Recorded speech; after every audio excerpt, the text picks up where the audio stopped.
এপিসোডের প্রথমে আমরা চামিন আর জেরিমকে দেখতে পাই। চামিন তো জেরিমের ড্রেসের ফিতা ধরে টান দেয়, আর এতে করে ও তো ভীষণ লজ্জা পেয়ে যায়। বলে, এগুলো কি করছো? তখন চামিন বলছে, তুমি কোথায় যাচ্ছ? তোমার তো এখানেই থাকা উচিত।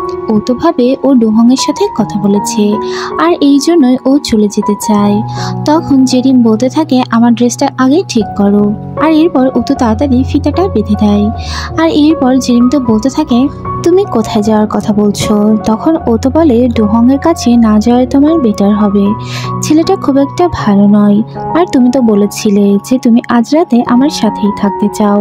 তখন ও তো বলে যে আমি তো ডুহংয়ের কাছে যাচ্ছি না, আমার বোন আমাকে এসএমএস করেছে, আর ওরা আমার জন্য বিফ করেছে, আর এটা খাওয়ার জন্য আমি চলে যাচ্ছি। তখন ও তো বলে, বিফ খাওয়াটা কি তোমার জন্য খুব জরুরি কিনা? ও তো বলে, আমায় যেতেই হবে। তখন চামিন বলে, তোমার ফ্যামিলি মেটার তাহলে হয়তো ঠিক হয়ে গিয়েছে, এখন তুমি আবার গিয়ে ওদের সাথে আবার ফাইট করো না যেন। ও তো বলে, এরকম কিছুই করবো না। আর তখনই ওর বোন তো ওকে এসএমএস করতে থাকে যে তাড়াতাড়ি চলে এসো। ও তো বলে, আমি এখন চলে যাচ্ছি। চামিন এরপর ওকে আর আটকায় না। জেরিম বাইরে এসে বলতে থাকে যে আরেকটু আটকালে কি হতো, আর চামিন ওইদিক বলতে থাকে যে আজকের রাতটা থাকলে কি হতো। জেরিম তো মনে মনে ভাবতে থাকে, আমাকে আরেকটু আটকালে আমি তো থেকে যেতাম, কিন্তু আমাকে তো সে আটকালোই না। এরপর আমরা দেখি ও তো ওর বাড়িতে চলে যায়, আর গিয়ে দেখতে পায় ওর বোনরা তো অনেক বেশি ড্রাঙ্ক ছিল, আর ওরা অনেক উল্টোপাল্টা কাজ করছিল। আর ওর মা তো ওকে দেখে অনেক বেশি খুশি হয়। জেরিমের মা তো ওকে হাত ধরে তাড়াতাড়ি টানতে টানতে নিয়ে আসে, আর বলে, তুমি এখানে আসো, আমি কি তোমার মা নয় নাকি? তুমি কেন রাগ করে এখান থেকে চলে গেলে? এগুলো জিজ্ঞেস করার আগেই ও তো একটা ছবি বের করে। ওর বাবার অনেক আগের দিনের একটা ছবি দেয় ওর মাকে, আর এটা দেখে ওর মা তো বলে, এগুলো এখন রাখো, আমি আগে তোমার সাথে কথা বলতে চাই। তুমি কি আমাকে মা ভাবো না নাকি? আর আমরা তো ফ্যামিলি, তুমি বলেছো আমরা ফ্যামিলি হতে পারবো না, তুমি কেন এরকমটা বলেছো? আমি তো তোমাকে অনেক বেশি ভালোবাসি, আর আমরা তো একটা ভালো ফ্যামিলিও হতে পারি। জেরিমের তো এই কথাটা অনেক বেশি ভালো লাগে। ও এতদিন এদেরকে ভুল বুঝেছে, ওরা তো ওকে আপন করে নেওয়ার চেষ্টাই করেছে, কিন্তু ওই তো মিশতে পারেনি। এরপর ওর মা তো বলে, তোমার জন্য আমি অনেক ভালো ভালো রান্না করেছি, আর তোমার বোনরা এখন ড্রাঙ্ক আছে, একটু পরে ওদের এই ড্রাঙ্ক দেখো চলে যাবে, আর ওরা তোমাকে অনেক বেশি ভালোবাসে, তাই আমাদের ভুল বুঝো না। আর তখনই ওইখানে ওর বোনরা চলে আসে। ওর বোনরা তো ওকে দেখে অনেক বেশি খুশি হয়। তখন ওর ডাক্তার বোন তো বলতে থাকে, আসলে এটা আমারই দোষ, আমি ওই ছেলেটার সাথে কিছুদিনের জন্য ডেট করছিলাম, আর সে যে এমনটা করবে আমি ভাবতে পারিনি, আর এখানে তোমার কোনো দোষ নেই। তখন ওর মা তো বলে, তুমি শুধু একটা ভালো ছেলে দেখে বিয়ে করে নাও, তাহলেই আমার টেনশন কমে যাবে। তোমরা ভালো আছো, আমি শুধু এটাই দেখতে চাই, আর এটাই আমার জন্য একমাত্র বড় স্বপ্ন। তখন তার মেয়ে তো বলে, আমি তো বিয়ে করতে চাই না, আমি সবসময় তোমার সাথে থাকতে চাই। এইটা শুনে ওর মা তো অনেক বেশি ইমোশনাল হয়ে যায়। এরপর আমরা দেখি ওর বোন তো ওর মাকে গিয়ে হাগ করে। এটা দেখার পরে জেরিমও তো বলে, আমি সবসময় তোমার সাথে থাকতে চাই, আর আমরা সবসময় একসাথে থাকতে চাই। এটা শুনে ওর ওই মোটু বোনটা তো ওকে হাক করে, বলে, তুমি খুব সুন্দর কথা বলেছো, আর আমাকে ক্ষমা করে দাও। এটা বলে ওকে কোলে তুলে নেয়, আর ওদের তো এখানে একটা হ্যাপি ফ্যামিলির মোমেন্ট আমরা দেখতে পাই। জেরিমের বোন তো ঘুমিয়ে পড়ে, আর ও কিছু পড়াশোনা করছিল, আর তখন ওর তো ভীষণ ঘুম পাচ্ছিল, ও কি করবে বুঝতে পারছিল না। এরপর আমরা দেখি ও তো কফি খেতে থাকে, যাতে করে ওর একটু কম ঘুম আসে। এরপর আমরা দেখি ওর তো চামিনের কথা মনে পড়ে, যে কিভাবে ওর চোখের উপর থেকে এই লেন্সটাকে সরিয়ে দিয়েছিল, আর এরপর থেকে ওর ফ্যামিলিকে কতটা ভালোবাসতে শুরু করেছে। ও তো অনেক ভুলের মধ্যে ছিল, এগুলো ভাবতে থাকে, আর ওর তো অনেক ভালো লাগছিল, আর ওর গালটাও একেবারে লাল হয়ে যাচ্ছিল। এগুলো ভেবে ও তো ভীষণ লজ্জা পাচ্ছিল। এরপর আমরা চামিনকে দেখতে পাই, ও তো আবারও হাসপাতালে আসে, আর এখানে এসে ও তো ওর বাবাকে দেখতে পায়। ওর বাবা তো এখানে আবারও ভর্তি হয়েছে। তখন ওর বাবাকে গিয়েও বলতে থাকে, তুমি কেন আবার হাসপাতালে ভর্তি হয়েছো? ওর বাবা বলে, আমি তো অনেক অসুস্থ, কোনো কিছু খেতেই আমার ভালো লাগে না। আর এরপর ও তো ওর বাবার জন্য কতগুলো খাবার এনেছিল, ওর বাবা তো এগুলো খেতে শুরু করে, আর এটা মুখে লেগে যাচ্ছিল। তখন ও হাত দিয়ে এটা পরিষ্কার করে দেয়। এরপরে চামিন তো বলতে থাকে, তোমার জন্য 60 বছরের একটা মহিলা দেখেছি, তার সাথে তোমায় বিয়ে দিয়ে দিব। তখন সে তো বলে, তুমি নিজের দিকে তাকাও, নিশ্চয়ই তুমি কারোর প্রেমে পড়েছো, নিজের আঙুলটাকে দেখো। প্রত্যেকটা মেয়ে মানুষই আমাদেরকে অনেক বেশি ধোঁকা দিয়েছে, আর তারা তো পাথরের মতো, ওদের কোনো মন নেই, ওরা সবসময় আমাদের কষ্ট দিয়ে এসেছে। আর তাই তুমি যাকে ভালোবাসো না কেন সে তোমাকে ছেড়ে চলে যাবে, তাই এগুলো মাথা থেকে সরিয়ে ফেলো। তোমার কি মনে নেই যে তোমার মা কিভাবে আমাদের ছেড়ে চলে গিয়েছিল? আর এই জন্যই আমি মেয়েদের একদমই বিশ্বাস করি না, ওরা একটা পাথরের মতো। আর আমার তো মনে হচ্ছে তুমি কাউকে পছন্দ করো। ও তো বাবার এসব কথার পাত্তা না দিয়ে বের হয়ে আসে, কিন্তু ওর তো ওর বাবার কথা একেবারে মনে গেঁথে যায়। আর পাস্টের ওর ঘটনাও মনে পড়ে, ওর মা তো ওকে রেখে চলে যাচ্ছিল, আর তখন ও গাড়ির পিছনে যাচ্ছিল, ও নিচে পড়ে যায়, আর তখন ওইখানে একটা কাচের টুকরোতে ওর আঙুলটা কেটে যায়, আর ওইখান থেকে ওর একটা নখ নষ্ট হয়ে গিয়েছে। এরপর ও তো ওই নখটা দেখতে থাকে, আর বাবার কথা সত্যি ভাবতে থাকে যে প্রত্যেকটা মেয়ে সত্যি হয়তো পাথরের মতোই। এরপর আমরা দেখি ঘটনা আবার চেঞ্জ হয়। চ্যান্ডাম হ্যাভেনে আজকে একটা পার্টি মতো আছে, এখানে ক্রিসমাসের জন্য অনেক আয়োজন করা হচ্ছে। ওইখানে ডুহং আসে মিস লিলি নামের একজন মহিলাকে নিয়ে, আর এরপর সে তো জেরেমির সাথে পরিচয় করিয়ে দেয়, আর বলে ওনার মাধ্যমে আমি এখানে জয়েন হয়েছি, উনি আমাকে বলেছিল এখানে জয়েন হওয়ার জন্য। এরপর আমরা দেখি ওরা তো ওই ক্রিসমাস ট্রিটা দেখতে থাকে, যেটা অনেক সুন্দর করে ডেকোরেট করা হয়েছে। আর এরপর সেখানে আমাদের সেও চলে আসে। এই গাছটির লাইটিং দেখার জন্য সবাই ভিড় জমায়, আর ওরা ওইখানে অনেক খাবারও রাখে, আর যেগুলোর মধ্যে কাগজ লুকানো ছিল যেটা দিয়ে তাদের উইশ পূরণ হবে। এরপর আমরা দেখি ওইখানে তো জেরিম আর চামিনও থাকে। চামিন তো জেরিমের দিকে লুকিয়ে লুকিয়ে তাকিয়ে থাকতে থাকে। এরপর আমরা দেখি ওখানে তো লাইটিং চালু করা হয়, আর এরপর এটা দেখে সবাই হাতে তালি দিতে থাকে। ওদের অনেক বেশি ভালো লাগছিল, ওরা অনেক সুন্দর ডেকোরেট করেছিল। আর ওইখানে চামিন শুধু জেরিমের দিকেই তাকাচ্ছিল, আর এটা ওইখানকার অনেকেই ফলো করে। ডানা তো এটা বুঝতে পারে যে বারবার চামিন জেরিমের দিকে তাকাচ্ছে, আর এতে করে ওর তো অনেক রাগ হচ্ছিল, কিন্তু জেরিম তো এটা বুঝতে পারে না যে চামিন ওর দিকে বারবার তাকাচ্ছে।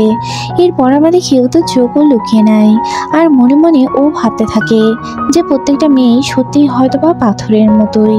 এরপর আমরা দেখি ও তো এখান থেকে একটা খাবার নেয়, আর সেটা খাওয়ার পরে ও ওটার মধ্যে একটা কাগজ খুঁজে পায়, আর এই জিনিসটা ওইখানকার একজন এমপ্লয়ার টের পায়। ছেলেটি ওর থেকে ওই কাগজটি নিয়ে নেয়, আর এরপর ওইখানে ও দেখতে পায় যে লেখা আছে তুমি খুব তাড়াতাড়ি ফেমাস হবে, আর খুব তাড়াতাড়ি তোমার বিয়ে হতে যাচ্ছে।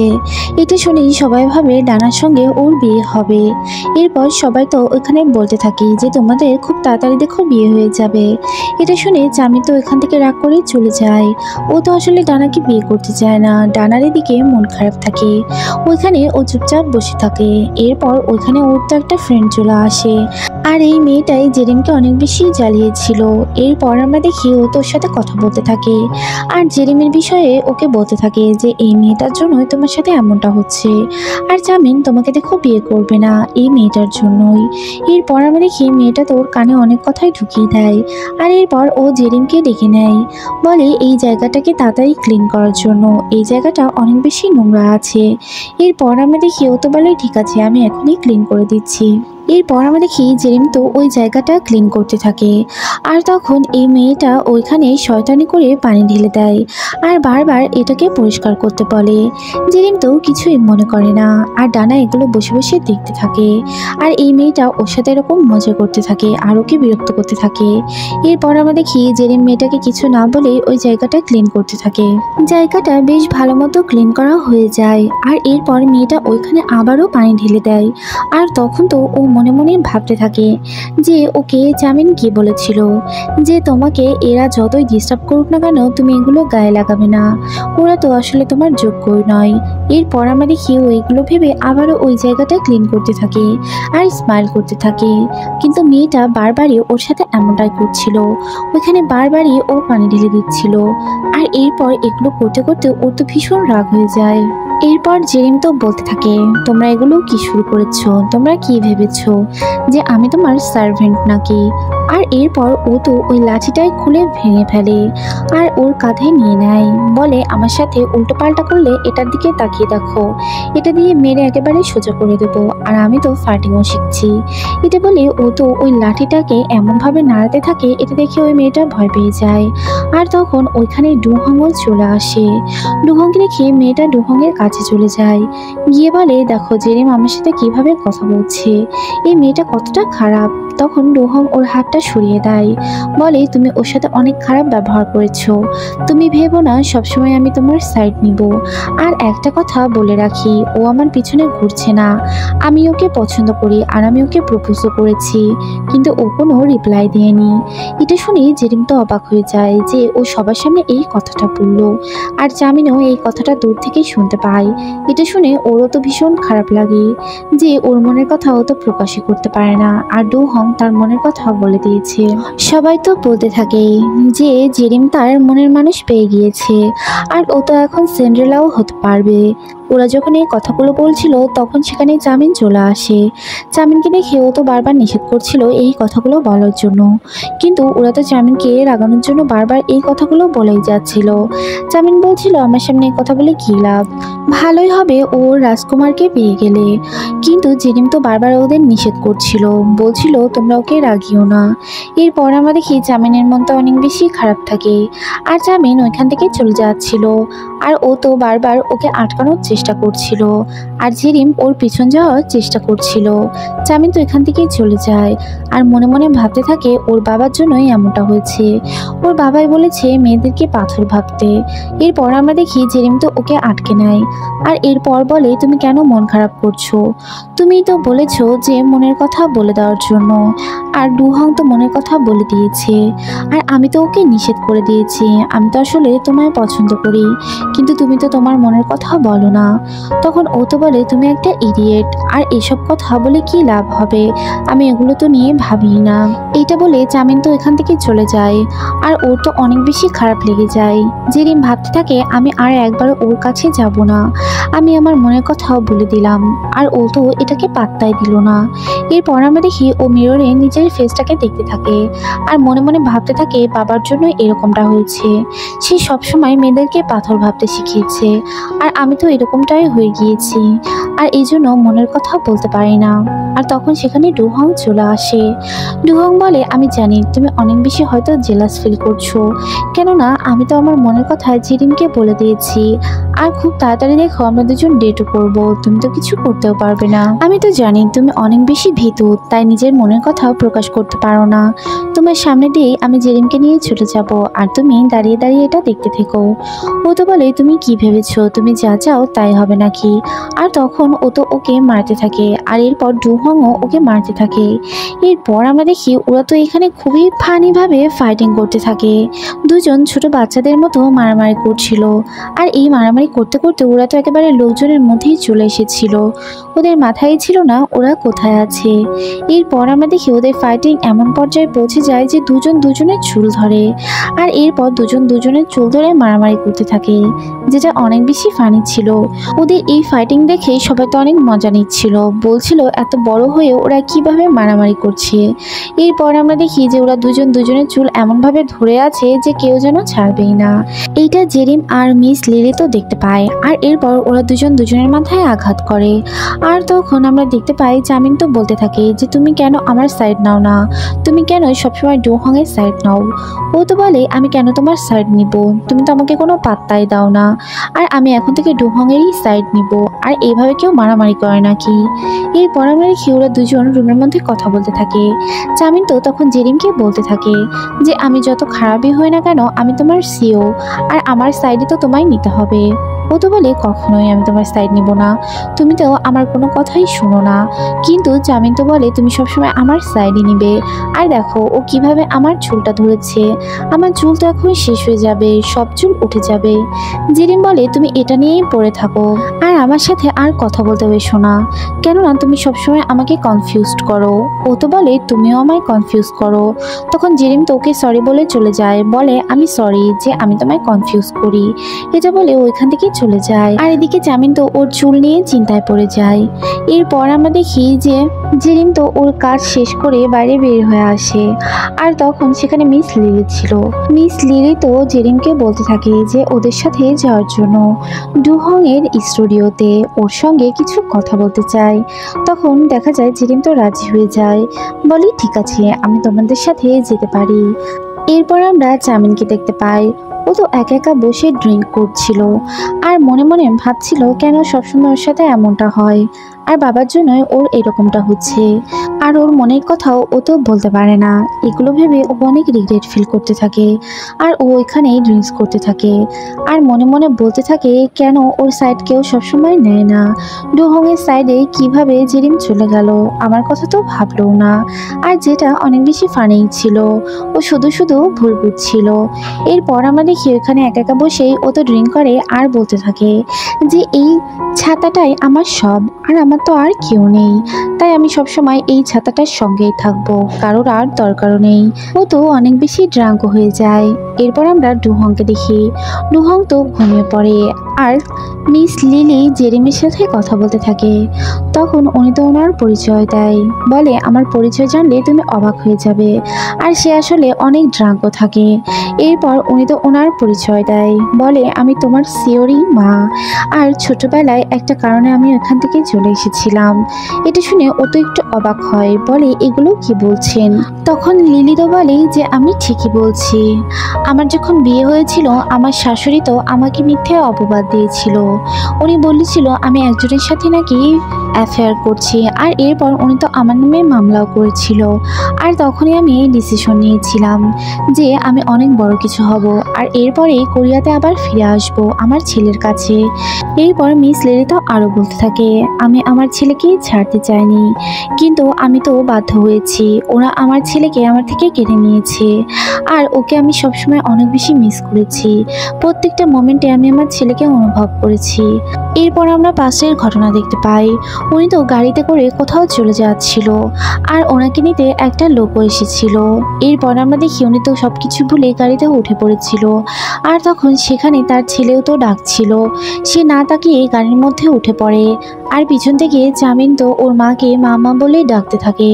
এরপর আমরা দেখি ঘটনা আবার প্রেজেন্টে চলে আসে। এটা শুনে জেরিমের তো অনেক খারাপ লাগে। মিস লিলি তো বলতে থাকে আমার কিছুই আসলে করার ছিল না, আমার অনেক বড় হওয়ার দরকার ছিল, আর তার জন্যই আমি এখান থেকে চলে এসেছিলাম। আজ আমি অনেক সাকসেস হয়ে গিয়েছি, তাই আমি আমার ছেলেকে আবার ফিরে পেতে চাই, যাতে করে কেউ আমার থেকে ওকে কেড়ে নিতে না পারে। আজ আমার কাছে অনেক বেশি টাকা আছে, তাই আমার ছেলেকে কেউ আমার থেকে নিতেও পারবে না, আর তোমাকে আমায় হেল্প করতে হবে। তখন ও তো বলে ঠিক আছে আমি সব রকম হেল্প করব, যাতে আপনি আপনার ছেলেকে ফিরে পান। এরপর আমরা দেখি জেরিম তো ওখান থেকে বের হয়ে আসে। আর এটা ওর তো অনেক বেশি খারাপ লেগেছিল যে চামিনের সাথে এরকমটা হয়েছে। ও তো ভাবতে থাকে ওর কাছে তো তাও একটা ফ্যামিলি ছিল, ওর বাবা ছিল, মা ছিল। এরপর আমরা চামিনকে দেখতে পাই। চামিন তো একটা বড় খাম্বার সাথে কথা বলতে থাকে। ও তো বলে জানো আমার তো কেউই নেই, আমি জানি শুধু তুমি আছো আমার কাছে। আর এরপর ও তো ওই বড় প্লারটাকে জড়িয়ে ধরে, আর এরপরে ও তো ওই প্লারে কিস করতে থাকে। ও আসলে অনেক বেশি ড্রাঙ্ক ছিল, ওর মাথায় কোনো কিছুই কাজ করছিল না। এরপর আমরা দেখি পরদিন ও তো আবার হোটেলে ফিরে আসে। আর এরপরে জেরিম তো ওর সাথে অনেক ভালো ব্যবহার করতে থাকে, আর বলে এখন থেকে আমি তোমার সাইডেই থাকবো, তুমি যা করো না কেন আমি তোমার সাইডেই কথা বলবো, তুমি যত অন্যায় করবে না কেন আমি তোমার পাশেই থাকবো। ও তো বলে তোমার এগুলো কি হয়ে গিয়েছে, এটা বলে ও তো ভিতরে চলে যায়। আর তখন ওইখানকার একজন এমপ্লয় তো সিওকে কিছু একটা কথা শুনিয়ে দেয়। এটা শোনার পরে ও তো রেগে যায়। জেরিম বলে সিওর সাথে এভাবে কথা বলবে না, আগে আমার সাথে ডিল করবে তারপরে সিওর সাথে কথা বলবে। এত সাহস কে দিয়েছে যে বসের সাথে তুমি এভাবে কথা বলো। এগুলো দেখে জামিন তো অবাক হয়ে যায় যে জেরিমের কি হয়ে গিয়েছে, কেন ও এরকম কথা বলছে। ওইখানে আরো একজন এমপ্লয় কথা বলতে যায়। তখন জেরিম তো বলে ফার্স্টে আমার সাথে কথা বলো। তখন সে তো রাগ করে এখান থেকে চলে যায়। এরপর আমরা দেখি ও তো বলতে থাকে তোমার কি হয়েছে, তুমি আমার সাথে এরকমটা কেন করছো, তুমি সব কিছুতেই কেন আমার সাপোর্ট নিতে বলতে যাচ্ছ, আমি তো তোমায় কিছু বলিনি। তখন ও তো বলে তুমি তো বলেছো যে আমি কেন তোমার সাপোর্ট নেই না, আমি সবসময় তোমার সাপোর্ট নিব। চামিন তো ওর এই কর্মকাণ্ড দেখে তাড়াতাড়ি ওখান থেকে সরে যায় আর একটা জায়গায় গিয়ে বসে পড়ে। এরপর আমরা দেখি ওইখানেও জেরিম চলে যায় আর বলে আমি তো তোমার সাপোর্ট নিব, সবসময় তোমার কাছেই থাকবো। ওর এই ব্যবহারে ও তো ভীষণ বিরক্ত হচ্ছিল। আর এরপর ও তো বলতে থাকে যে আজ আমরা ডিনার যাব, আর এটা তো তুমি আমায় প্রমিস করেছিলে যে আমি যা বলবো তুমি তাই করবে। তখন ও তো বলে ঠিক আছে আমি চলে যাব, কিন্তু ওইখানে যেন ডুহং না থাকে আর তুমি আমার সাথে এরকম ব্যবহার করা বন্ধ করো। তখন ও তো বলে ঠিক আছে আমি তোমাকে আর বিরক্ত করছি না। এরপর আমরা জেরিমের বোনের হাসপাতাল দেখতে পাই। ওইখানেতেও ও কিছু একটা খেতে আসে আর দুটো মেয়ে ওখানে বসে বসে ওর বিষয়ে কথা বলতে থাকে। বলে একটা ডক্টর নাকি একটা মেয়েকে প্রপোজ করেছিল আর সে নাকি অন্য মেয়েদের সাথেও আবার অ্যাফেয়ার করে, আর আজ নাকি সে তাকে আবার প্রপোজ করবে। এটা শুনে ও তো বুঝতে পারে যে ছেলেটা হয়তো ওকে আজ আবার প্রপোজ করবে। এরপর আমরা দেখি কিছুক্ষণ পর ওর কাছে তো একটা SMS আসে যে তাড়াতাড়ি রুটটপে চলে এসো। ও তো বুঝতে পারে। ও রুটটপে গিয়ে সত্যি দেখতে পায় ডক্টর তো ওইখানে অনেক বেশি অ্যারেস্ট করেছে আর ওকে বিয়ের জন্য আজ প্রপোজ করবে। এরপর আমরা দেখি ছেলেটা তো ওকে প্রপোজ করে আর এরপর ও তো বলে এইভাবে প্রপোজ করলে তো চলবে না। তখন ছেলেটা তো বুঝতে পারে আর এরপর সে তো র্যাপ করতে থাকে। ছেলেটা তো এমনভাবে র্যাপ করতে থাকে যেটা খুব বেশি ফানি ছিল। আর ওর এই র্যাপ করা দেখে ওর বোনও তো র্যাপ করতে থাকে। আর এটা আসলে ওদের ইমেজে ওরা এরকমটা করতে থাকে। ওরা অনেক দিন ধরে ডেট করছিল, তাই দুজনের মধ্যে অনেক বেশি আন্ডারস্ট্যান্ডিংও ছিল। এরপর আমরা দেখি যে জেরিমের বোনও তো র্যাপ করে আর শেষ হয়ে গেলে তখন ছেলেটা বলে তুমি খুব ভালো র্যাপ করেছো আর এই জন্য তোমাকে তো প্রাইজ দেওয়া হবে। আর এরপর সে তো নিজের ব্যাজটা খুলে নেয় আর আইডি কার্ডটা ওর গলার মধ্যে দিয়ে দেয়, বলে তুমি উইন হয়েছো। এরপর দুজন দুজনকে জড়িয়ে ধরে আর মেয়েটা রাজি হয়ে যায়। এরপর আমরা চামিন আর জেরিমকে দেখতে পাই, ওরা তো ডিনার করার জন্য চলে আসে। এরপর জেরিম তো বলতে থাকে তোমার সাথে আজ একজন দেখা করতে আসবে, তোমার যদি পছন্দ না হয় তাহলে তুমি চলে যেও, কিন্তু তার আগে তার বলা কথাগুলো তুমি প্লিজ শুনে যেও। তখন ও তো একটু অবাক হয় যে ও কার কথা বলছে। জেরিম বলে একটু কষ্ট হলেও এটা মানিয়ে নিও। এরপর জেরিম তো এখান থেকে চলে যায়।